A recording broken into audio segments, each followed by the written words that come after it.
Today is Wednesday, February 28th. We are talking about the latest votes cast in the 2024 presidential election and an intense White House meeting ahead of another looming government shutdown. Also, wild temperature swings where millions of Americans are going from the 70s to the 20s. Plus, finally, some closure in the murder of a hip-hop icon that went unsolved for decades. Plans for downsizing at a well-known department store and the U.S. Army. And yet another record broken in NCAA women's basketball. Those stories and even more news to know in today's episode. Welcome to The Newsworthy. All the day's news in around 10 minutes. Fast, fair, fun, and on the go. I'm Erica Mandy. Thanks so much for being here. You ready? Let's do this. American voters seem to keep backing an all but certain rematch between President Biden and former President Trump. They both easily won their primaries in Michigan yesterday, but the contest also did highlight some of their biggest political vulnerabilities.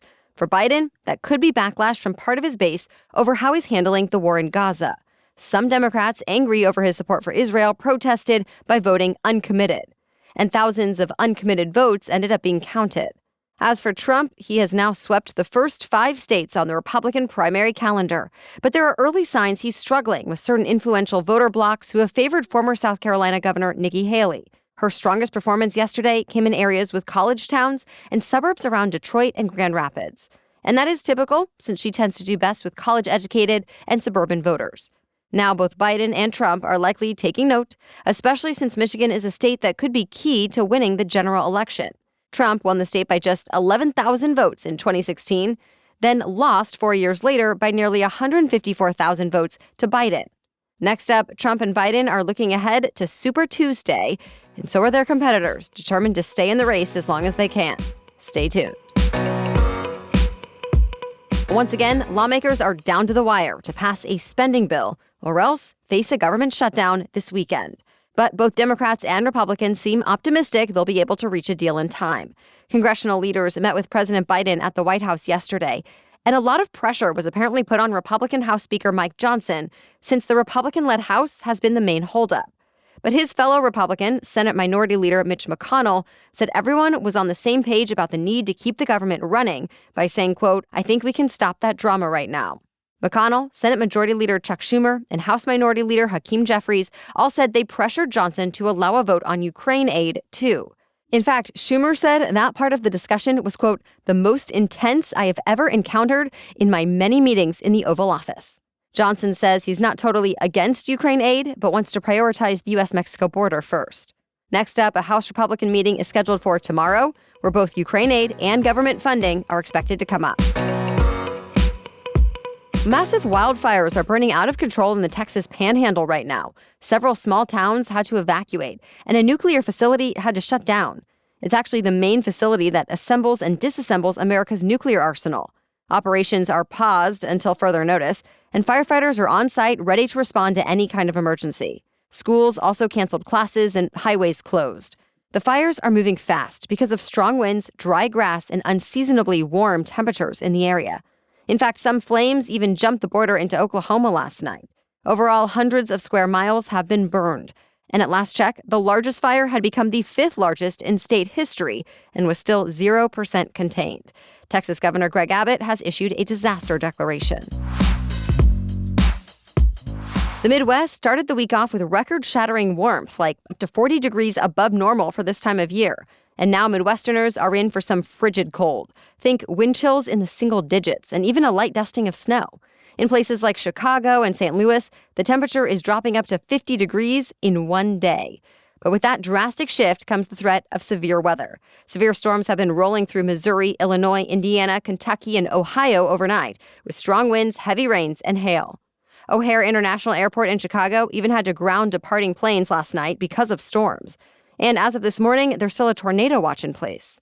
Later today, the severe weather threat will move east, though the system should be a little weaker, bringing mostly showers and thunderstorms from the Tennessee Valley to New England. Meanwhile, the West Coast is still dealing with a significant winter storm, and the higher elevations could see extremely heavy snowfall today, while rain falls in the Pacific Northwest and Northern California. More news is still coming up, but first, a quick break. Taking care of your health is not always easy, but it should at least be simple. And that's why for almost a year now, I have been drinking AG1 every day. It's just 1 scoop mixed in water once a day, every day. Some habits can be hard to stick to, but have you ever had the ones that you start to crave because they just make you feel better? That is what AG1 has become for me.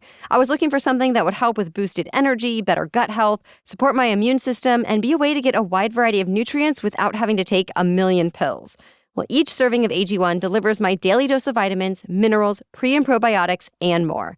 In fact, it now feels like an easy little something that I do just for myself each morning. If there's one product I had to recommend to elevate your health, it's AG1. And that's why I partnered with them for so long. So if you want to take ownership of your health, start with AG1. Try AG1 and get a free 1-year supply of Vitamin D3+K2 and 5 free AG1 Travel Packs with your first purchase, exclusively at drinkag1.com/newsworthy. That's drinkag1.com/newsworthy. Check it out. Now back to the news. The U.S. Army is slashing its force as part of a major restructuring plan. It's cutting about 24,000 jobs. But to be clear, the Army is not asking any soldiers to leave the force. It's already been struggling with recruitment, and there aren't enough soldiers to fill existing units. So the cuts will mostly be in already empty posts. For example, the AP says it's cutting jobs related to counterinsurgency that swelled during the Iraq and Afghanistan wars and are not needed as much today. But it's also adding troops in other critical missions like air defense and counter-drone units. And it's creating new task forces with enhanced cyber intelligence and long-range strike capabilities. The Army says it's all about modernizing, making it better prepared for future wars. And at the same time, it's still focused on recruiting. Macys announced more downsizing this week. The department store chain says it plans to close almost a third of its namesake locations in the next couple of years, following several other waves of closing stores and offices recently. And there will be layoffs, though Macys didn't say exactly how many. Many of the stores are near other Macys locations, so it is possible at least some workers are able to transfer. Macys also plans to add new Bloomingdale's and Blue Mercury locations in the next couple of years, hoping for more growth in its higher-end brands. Plus, the chain will add smaller Macys stores at outdoor shopping centers, which have been growing, unlike indoor malls. Apple has apparently scrapped its plans for an electric, self-driving car. It comes after nearly a decade and billions of dollars invested. News outlets like Bloomberg and the New York Times say the company gave employees the news yesterday, saying thousands of team members who have been working on the project would move to different roles in different divisions like artificial intelligence. The cancellation is a rare move by Apple, which typically does not shelve such public, high-profile projects. But after the news broke yesterday, Apple stock went up. The move actually is not all that surprising, considering the cooling market for EVs. Sales growth has lost steam in recent months, in the face of manufacturing bottlenecks and a shortage of charging infrastructure. And other EV makers have decided to slash battery electric car prices, production targets, and profit forecasts for the year. It's been more than 2 decades since Run DMC's co-founder was killed, and this week, 2 men were finally convicted for his murder. Jam Master Jay, whose real name was Jason Mizell, was killed inside his New York music studio. The 2 men convicted this week were Mizell's childhood friend and his godson.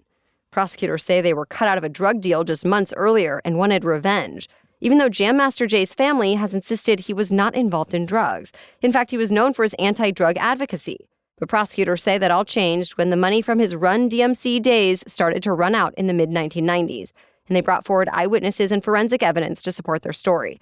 The defense tried to convince the jury that version of events was just one of many, but jurors still found them guilty. Now the convicted killers each face between 20 years to life in prison.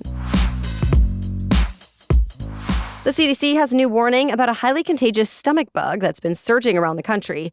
Norovirus cases are particularly high in the Northeast, but other parts of the U.S. have been reporting upticks as well. The virus can spread when you come into direct contact with someone who is infected, eat food contaminated with the virus, or touch contaminated surfaces and then put your fingers in your mouth. The CDC says an infected person can actually still spread norovirus 2 or more weeks after symptoms get better, though they're most contagious while they have symptoms. There's no specific treatment for norovirus, but experts recommend drinking plenty of liquids to avoid dehydration. And to prevent illness, the CDC recommends washing your hands and rinsing fruits and vegetables even more than usual, and to thoroughly clean up after an infected person. Well, these days, it seems University of Iowa basketball star Caitlyn Clarks can't play a game without some kind of record being broken. Her popularity has exploded since becoming the all-time leading scorer in NCAA women's basketball earlier this month. And now, tickets to see her at her final regular season home game are the most expensive for any women's basketball game on record. Right now, the cheapest price for a seat is nearly $500, and the most expensive listing is selling for nearly $4,000.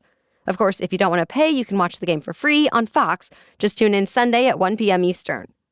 By the way, Clark hasn't said yet whether she'll keep playing for Iowa for one more year or go for the 2024 WNBA draft, where she's projected to be picked first. It's likely she'll finish out the postseason where she is, but she can't wait too long since the draft is set for April 15th. That's it for the main news today, so now it's time for Work Wednesday, when we break down one interesting career or work-related news story every Wednesday. But first, this episode is brought to you by Vessi. Whether I'm walking through the city, taking a stroll by the ocean, or seeking out adventure on the weekends, my Vessis are now with me all the time, ensuring comfort and style no matter where I go or what elements I face. The Vessi collection, especially the two that I have and are loving, the sleek weekend sneaker and more robust Stormburst, caters to every style. Whether I'm dressing up for a night out or gearing up for a weekend hike, these shoes seamlessly blend into my wardrobe while offering the practicality of waterproof footwear. Yeah, you heard me right, waterproof, lightweight, and breathable. And yes, comfortable and stylish too.